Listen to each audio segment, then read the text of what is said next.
Hey, welcome back, everybody. Super stoked to have the commish and co back together live again. And it's right in time for really the stretch drive and really the important games and a lot of scoreboard watching for week 11.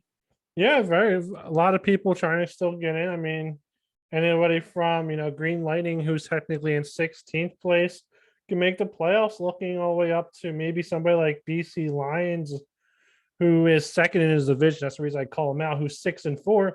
He loses a couple games, and then Green Lightning wins a couple games. He might be able to sneak in. So between sixth place and 16th, anybody can make the playoffs. Yeah, no, it's going to be fun to watch. For sure, for sure. First up, we have the Architect. He's 7-3. He's on a 5-game winning streak versus Deuce Bombers, who's 5-5 and who's on a 5-game losing streak. Brandon has Geese and Canadian guy left to play after this versus Deuce Bombers, who has Prime and True North. Yeah, and I mean, it's important to see which kind of games those teams do have left, and that's going to be obviously critical to get through. I think the Architect, from what I can see, is going to win out. And I haven't picked to win this one. When I look at lifetime record between these two right now, it's 1-2 for the Architect versus Deuce Bombers. So ultimately, he would love to even that up, and I think he finds a way to even it up because I think Brandon and the Architect has obviously one of the strongest lineups in the league, and I know he has a couple other players that can get healthy, like Clyde Edwards-Helaire is not quite ready, but let's face it, his team's looking pretty strong. On a side note, Deuce Bombers could get his 60th career win if he somehow pulled off like a US1 type shocker. I don't even know what it will take for him to win. A miracle. Just looking at his lineup, obviously Brandon, he's 7-3. He's in second place in the LOC. He is number one for points for. So if if he can beat Storm and get first overall, that's $100 or $80. I don't remember what the hell buy-in is for American anymore. So he's definitely trying to get those two places where he can get some money back to him, so he doesn't have to pay for next year. And obviously this is a divisional battle. Technically, it is 1-2 in the U.S. division battling each other, except Deuce Bomber sold after he got 5 wins, and it doesn't really matter. Next up, we have Fighting Geese 4-6. She is on a 1-game losing streak. After this game, she plays the Architect, who we just talked about, in Bilzybob, versus Optimus Prime, who's 4-6. He's on a 4-game losing streak. And then he plays Deuce Bombers, who we also just talked about, in Bare Naked Ladies. Yeah, I'm glad Optimus Prime, looking at everybody's ownership, right? I'm glad Optimus Prime recognized that it's a rebuilding year, right? He took over a pretty crappy team.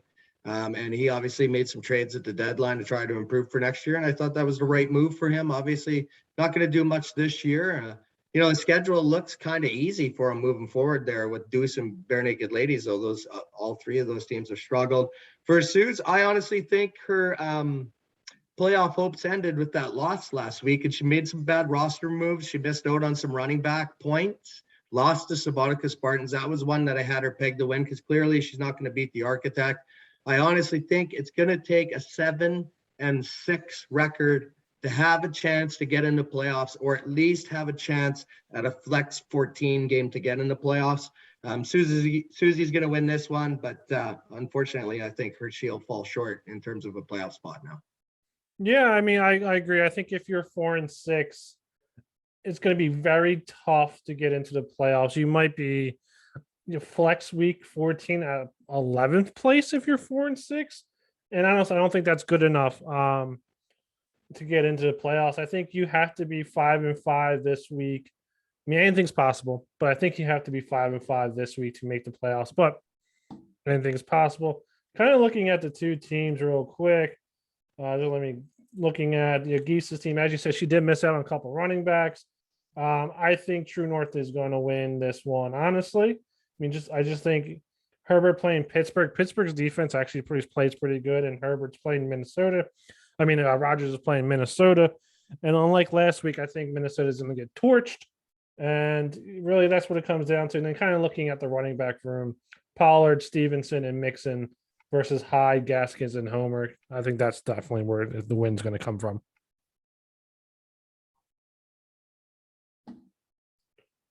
Next up, we have Bare Naked Ladies 4 and 6. He's on a 3-game losing streak. He plays you and Prime versus the 6, who's 4 and 6, 1-game winning streak. He plays Too Good in BC Lions after this. And then Brandon's another one of those teams in the U.S. division, in my opinion, who kind of just, I don't know if he can say sold out. He just sold his team for next year. I think he's not good enough. I think he had a chance to stay on pace with the Architect, but I think he sold too many pieces now, and he's not going to have a shot at this. Yeah, definitely. And I think Joshua, again, is a guy that recognized he wasn't good enough to beat the Architect or whomever might show up and be a decent team. When I look at the 6, he made some trades. I thought he completely overpaid for Matt Stafford. And that might actually hurt him for next year because Stafford struggled since he acquired him. So I'm sure Milan's just shaking his head, wondering what the hell do I need to do to get in the playoffs or get better. But again, I think it's going to be a 7-6 record in a flex game to get a playoff spot. And I think Milan's going to get the W here. And I also think he's going to get the W against Too Good. And then obviously a tough one against BC Lions. I see Milan in the 6 as a playoff team, and he just continues to win against Bare Naked Ladies and now that weaker lineup he has. Yeah, I mean, the 6, I think he is going to win this week as well. I think next week is make or break it for the 6th. If he can beat Too Good for a name, I don't think it really matters if he beats BC Lions. If he doesn't win against Too Good for a name, that BC Lions, as much shit we gave Stan in the beginning of the year just because he accidentally drafted a good team. He accidentally drafted a good team. He actually has a good team, and he sold. He bought. He didn't sell. He bought. Players. He's actually a little bit better. I don't think he's going to win the ship, but he's definitely he's trying to get some money here. And I think BC Lions is not an easy win right now. Yeah, exactly. And that's why I think this one's critical for Milan in the 6. He can't get upset in this one like he did to me a couple of weeks ago. Exactly. Next up, we have Fall of Misfits 5 and 5. I'm on a 3-game winning streak. I play Green Lightning and Eula in last week 13 versus Templars 1 and 9. 4-game losing streak. Swags and Sabotage Spartans at the last 2 games. Personally, I think I win this one. Even if I didn't pick up Joe Flacco, I think I win this one. I think I win this one. Well, hey, man, here's the thing. I know I always give you a hard time, Hugh Jackson Award and stuff, but you might be able to avoid that if you can somehow find a way in the playoffs. And again, we said 7-6 records to target. Like, you've won 3 in a row. You win this one. You have a chance to beat me. Let's face it. My team sucks now. I've sold everything. Green Lightning is going to be a tougher game, but that could go either way. And the other thing I'll say about Robert, yeah, he's a candidate again for the Hugh Jackson Award. There's no doubt, especially if he keeps losing in the dynasty. I think he's going to lose this one. Here's the thing, though. He is 5-4 versus you lifetime. So this will be you evening up the series if you can find a way to win.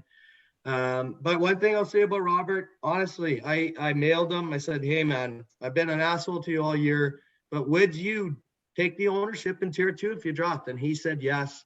Committed owner, love the guy for that, and I'm going to try to be less of an asshole just because he's such a good guy in that regard. You mean try and fail? Let's be honest. But yeah, I mean, Robert's always been in my division. I always treated him like a rival, but honestly, he's more like a brother than a rival. And I love the guy. I think he needs to be a little bit more active, and I think he'd be a great owner. I think he's just not active enough to get those deals. And yeah, I think he'd be great if he comes a little bit more active. A clear example was this week, Sean. Number 1 in waiver priority again. Guess what? Robert didn't add anyone. You're not going to win like that. No, not at all. Next up, we have Bilzybobs 2 and 8 on a 1-game losing streak. Plays BC Lions and Geese. Storm 8 and 2. 3-game winning streak. Age crew and Too Good for a name. And her team is getting healthy. I mean, she doesn't have Derrick Henry back, but she does have Russell Wilson and his favorite target of Lockett. So I think this is an easy one for her to win, honestly. I mean, Bilzybobs, much as his team should have been a little bit better than 2 and 8, they underperformed, and his team is not that good. Yeah, true. But you know what? Like, so number one, Storm, she's kind of owned that Maple Leaf division opponents, kind of, but she's only 2-2 lifetime versus Bilzybobs, which I kind of find surprising because again, Bilzybobs, I believe, other than Canadian guy, is well, no, actually, Bilzybobs now is the worst owner in LOC history. If you look at win percentage, he's 320 overall, 24 wins, 51 losses career. And it's just been a tough road for Bilzybobs. He just can't seem to find a way to get over the hump. And I find he's buying every year to just survive in the league. And he did it again this year. But I think by buying recently, he did add enough depth where this is going to be my shocker of the week. I got Danny and Bilzybobs taking out Storm and all of a sudden making it look easier for the architect for that first place money. And my prediction is, because I think Storm loses this one, and I think she loses next week against the age crew. And that's going to set up Swahino and the architect for first place money in Flex 14. That's my prediction. I mean, it's a good prediction. I mean, I can see that happening. I don't think it's going to happen, but I mean, I can see it happening. I mean, the Storm is second in points 4, and Bilzybob is like second to last, I believe. And then points against, Bilzybob is in an upper 10, and Storm is in last place in points against, which is exactly where you want to be if you're second in points 4 and points against is worst points against. But yeah, I don't see it. I don't see the upset here. I can see the upset next week. I just don't see it here. Next up, we have Green Lightning 4-6, 1 game losing streak. Next week he does play me in the 12th man. True North 3-7, 1 game losing streak. Next week he does play Canadian guy, and the week after he plays Deuce Bombers. And honestly, the two teams, I don't think either one of these have a shot to make the playoffs. I mean, Green Lightning is the 16th, and there's obviously, as we said earlier, there's between 16th and 6th can make the playoffs. And there's only going to be 3 spots there available, and I don't think Green Lightning is going to be one of them.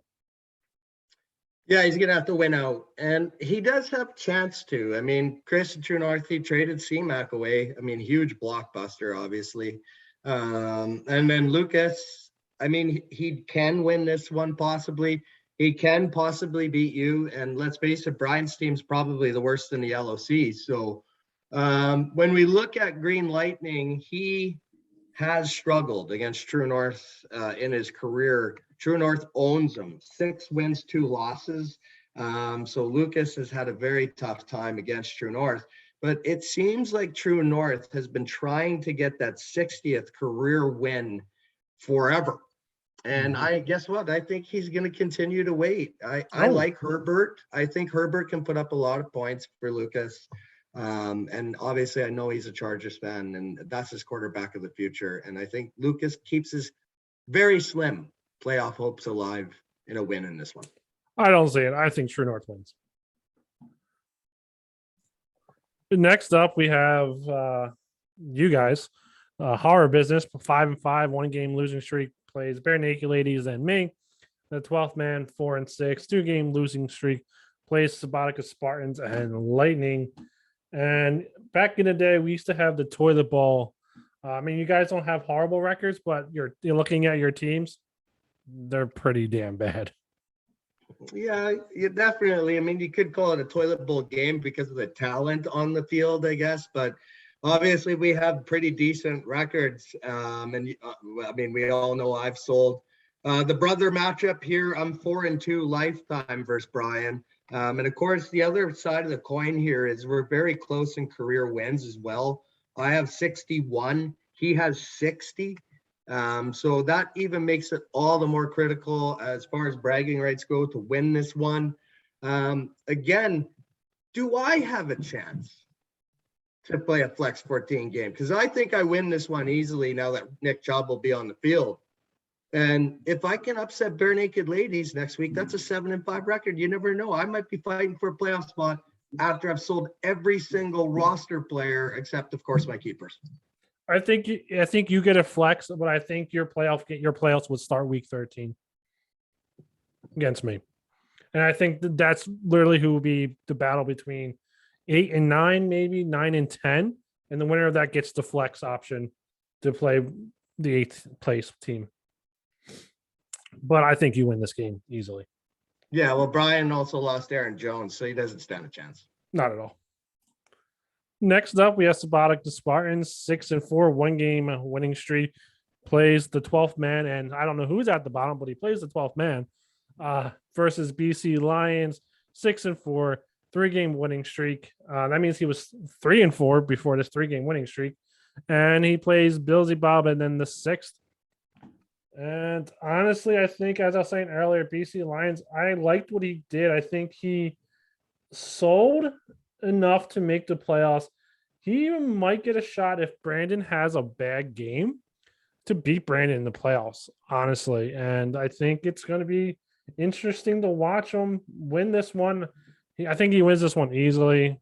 And yeah, I think Deuce, who is sitting, I believe he's sitting 8th, in my opinion. I mean, he's plays a 12th man next week. That's a win. So let's say he goes 7-5. He might fall down to 10th and he might just miss the playoffs.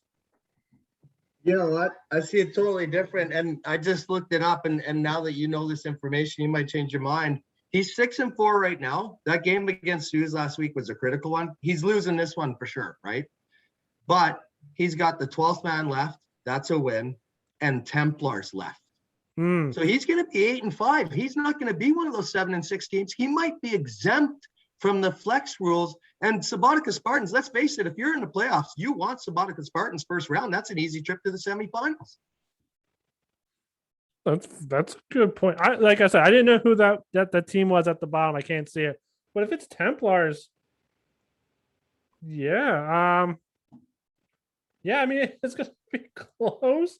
Let's see what they did last week. Just do a quick comparison. Sabotage Spartans scored 187 points last week, and Templars scored 180. So I mean, if Templars can find 7 points, he might beat them. It's gonna be fun to watch that week 13, but we'll see how it goes. But definitely BC Lions wins this one. Next up, we have the age group 6-4, 1-game winning streak, plays Storm and Swags, and versus Canadian guys 6-4, also 1-game losing streak, plays True North and the Architect. And I like obviously the age crew's games better than I like the Canadian guys. But I think both of them can win out. I think both these guys have a chance to win out and go, well, besides this game. So one of them is going to go 8-5, the other ones could go 9-4, and I think they're both make the playoffs easily. Well, I don't know about easily. Like I think it's a critical game for both, to be honest, because let's face it, Canadian guy still has the Architect on the schedule. That's a loss, right? Like let's face it, it's a loss. Age crew has 2 tough ones, Storm and Suihino. So I think it's almost even more critical for the age crew to win this game. And you know, Canadian guy, I'm sure he's happy to see the fact that boom, finally Mahomes is starting to put together a couple of good games. He seems like Mahomes of old. And let's face it, Mahomes can win games on his own. But the thing is with Norm, he does have Odell on the bye. And the age crew looks like he was one of the teams that also fully bought at the deadline. And I think he's one of those under the radar teams. If he can get in, could make some noise in the playoffs. I'm picking the age crew to win this one. I think he has more depth in the lineup. Yeah, with that said, though, 2 weeks ago, the Architect only scored 217 with what I'll call basically his full lineup in. Or 218. He scored 218 2 weeks ago in week 9. It's possible his team just doesn't show up. I mean, look at what happened to be Bare Naked Ladies or whatever his team was last year. And his team just kind of, somebody scored a lot of points against them and they beat him. So, and the age crew is not, I mean, a Canadian guy, he's putting up decent amount of points as well. I mean, anything is possible. People can get hurt. And, it's going to be a good one. Watch that one. But for this one, I think Canadian guy gets the win, and I think the age crew is a little sad, but I think he can beat Storm. I think he can beat Suihino. Those 2 matchups I think are going to be close, but we'll have to see next week who I projected to win. But I think those games are going to be close. Next up, we have Suihino's 7-3 1-game winning streak, plays Templars next week, and then the age crew versus Too Good for a name who's also 7-3, 4-game winning streak, plays the 6 in Storm. And in my opinion, if you're too good for a name, you want to win this week because the next 2 games look kind of tough. Yeah, I said it on the chat and shitty. Guess what? You are always shitty. You're gonna lose 3 straight here. You're gonna have to play a flex 14 game, is my prediction. And you know, it's on. If I have to say anyone's been snake bitten the most by the injury bug, it's shitty. I mean, he just lost Robert Woods. I forget who else he's lost. A couple of players that have. Oh, Michael Thomas never came back. Right, he was relying on him coming back. Here's the other thing. I think he just recently traded for Chris Carson. I don't think he's coming back. So, you know, you give up a first for Chris Carson too, and you might not even be able to utilize him for the stretch run. That's disastrous for shitty. And Suihino seems to do nothing as far as the trade perspective every year, but it's still the best winning percentage owner in LOC history. How the hell does that keep happening? Maybe we just should stop trading and follow Suihino's model. But I'm going Suihino here in the game of the week. Or I have a better solution. We all just moved to the international division. But for this one, I actually think Suihino takes the W here and cruises to 10-3. And that is it. Any final thoughts on all the trades that happened? I mean, it's been a while since we've been together. So any thoughts in the last couple of weeks? Yeah, I'm excited, right? And you know, I'm glad that we didn't do the loser bracket, because I think it did open up for teams to try to contend and try to win a championship. I mean, we see this in real life, right? In hockey all the time, like at the trade deadline. And, you know, why not see it in the league here? And I think also it still gave people an opportunity to build for their futures. You know, and you use draft picks that you acquired on an initial sell to get better at keeper. So I thought it was a fantastic trade frenzy. Seeing guys like Stan go all in, you know, I never expected that. Stan's obviously proven himself this year to try to get it. So it's been fun to watch. Yeah, as much shit I gave to Stan, I mean, I definitely applaud him for for buying in. He could have easily sold, you know, for next year like he usually does. I agree. Like I at one point I didn't even know what I was doing. I was like, I'm selling, but then I'm also buying at the same time. And there was other teams that did the same thing as well. I mean, people are making their keepers better. I mean, I know there's a couple people out there who sold their picks and they think they can get better keepers in the off season. But you know, because Brandon's gonna have to, you know, trade some players and whatnot. But it's gonna be fun. I think it's, you know, the stretch drive is gonna be great. You know, that battle, like I kept saying, between 6 and 6 teams, somebody has to make the playoffs there. And I think it's gonna be great. And I am super excited to see how it goes. And that is it, everybody. Have a good weekend.